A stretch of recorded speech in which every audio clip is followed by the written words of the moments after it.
இன்றைய தினம் இஸ்ரேலிய பிரதமர் பெஞ்சமின் நெதன்யாகு ஒரு முக்கியமான அறிவித்தலை விடுத்திருக்கிறார். அது என்ன அறிவித்தல் என்று சொன்னால், காசாவினுடைய போரிலே ஒரு மாற்றம் நிகழப்போகிறது என்பதை அவர் இன்றைக்கு சொல்லியிருக்கிறார். குறிப்பாக காசாவிலே ரஃபா உள்ளிட்ட பகுதிகளில் தங்களுடைய தாக்குதலினுடைய வேகத்தை குறைக்க இருக்கிறோம் என்று இஸ்ரேலிய பிரதமர் அறிவித்திருப்பது மட்டுமல்லாமல், யுத்த நிறுத்தம் எந்த வகையில் ஏற்பட்டாலும் நாங்கள் சொல்வதுதான் நிபந்தனையாக அமைய வேண்டுமே தவிர ஹமாஸுடைய பேச்சை நாங்கள் கேட்கவும் மாட்டோம். மொத்தமாக இராணுவம் வெளியேறுவது என்பதும் நடக்காது.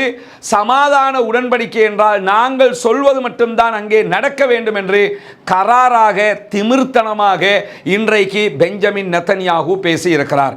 பெஞ்சமின் நெதன்யாகுவினுடைய இந்த பேச்சு அவர்களுடைய அரசியல் மட்டத்திலேயே பாரிய சலசலப்பை உண்டாக்கி இருப்பது மட்டுமல்லாமல், அவர்களுடைய பணைய கைதிகளுடைய நிலை என்னவாகும் என்கிற கேள்விகளையும் இன்றைக்கு உருவாக்கி இருக்கிறது.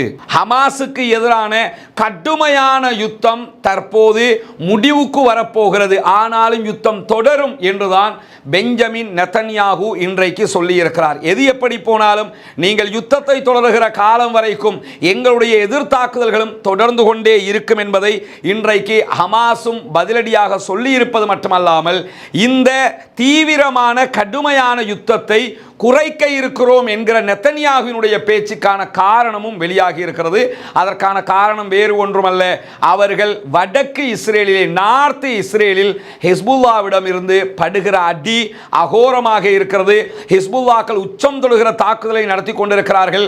இந்த யுத்தம் இன்றைக்கோ நாளைக்கோ ஓரிரு நாட்களில் மொத்தமாக ஹிஸ்புல்லா இஸ்ரேல் யுத்தமாக மாறிவிடுமோ என்கிற அச்சமும் தற்போது பிராந்திய அளவிலே உண்டாக்கப்பட்டிருக்கிறது.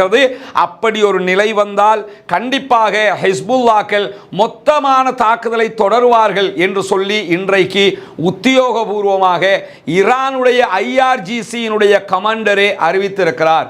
IRGC உத்தியோகபூர்வமாகவே அறிவிச்சிட்டாங்க, ஹிஸ்புல்லாக்கள் மொத்தமாக டெல் அவிவை அழிக்கிற அளவுக்கு தாக்குதல் நடத்துவார்கள் என்கிற செய்திகளும் சொல்லப்பட்டிருக்கக்கூடிய நேரத்தில் தான் இன்றைய தினம் ரஃபா பகுதிகளில் இஸ்ரேலிய ஆக்கிரமிப்பு பயங்கரவாத இராணுவத்தை நோக்கி பாரிய தாக்குதல்களை அங்கிருக்கக்கூடிய கஸ்ஸாம் பிரிகேடும் அல் குதுஸ் படையணியும் நடத்தி கொண்டிருக்கிறார்கள்.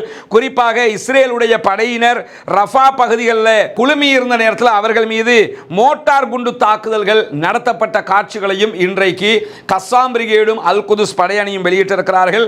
அதே நேரத்தில் இன்றைய தினம் அல் கதீப் என்கிற பள்ளிவாசலுக்கு அருகாமையில் இருக்கக்கூடிய அல் மஸ்ரி என்கிற டவருக்கு பின்னால் நடைபெற்ற பாரிய தாக்குதல்களில் இஸ்ரேலிய ஆக்கிரமிப்பு பயங்கரவாத இராணுவத்தினுடைய வாகனங்களை நாங்கள் அழித்திருக்கிறோம், அதிலே இருந்தவர்களும் கொல்லப்பட்டிருக்கிறார்கள் என்கிற செய்திகளையும் இன்றைக்கு இஸ்ரேலிய ஆக்கிரமிப்பு பயங்கரவாத இராணுவத்தின் மீதான தாக்குதல் தொடர்பாக ஹமாஸினுடைய ஆயுத பிரிவான கஸ்ஸாம் பிரிகேட் வெளியிட்டிருக்கிறார்கள்.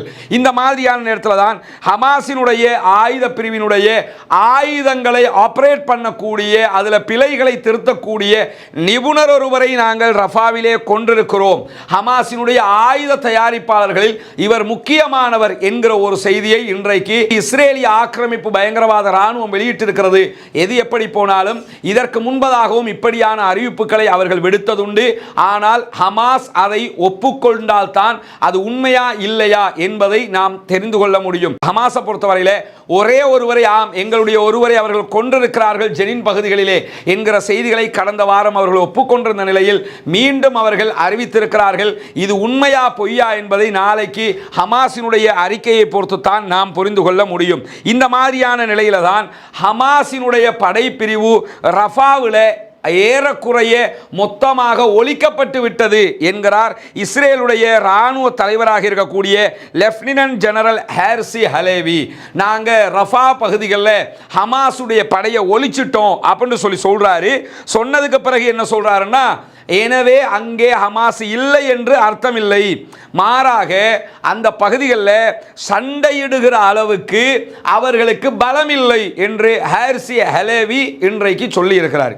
இவர் சொல்லி ஒரு மணி நேரத்துக்குள்ளாகத்தான் அவர்களுடைய வெஹிக்கிள்ஸ் மேலே பாரிய தாக்குதல்களை ரஃபா பகுதியில் இஸ்ரேலிய ஆக்கிரமிப்பு பயங்கரவாத இராணுவத்தை நோக்கி தாராளமாக நடத்தி இருக்கிறது கஸ்ஸாம் பிரிகேட்.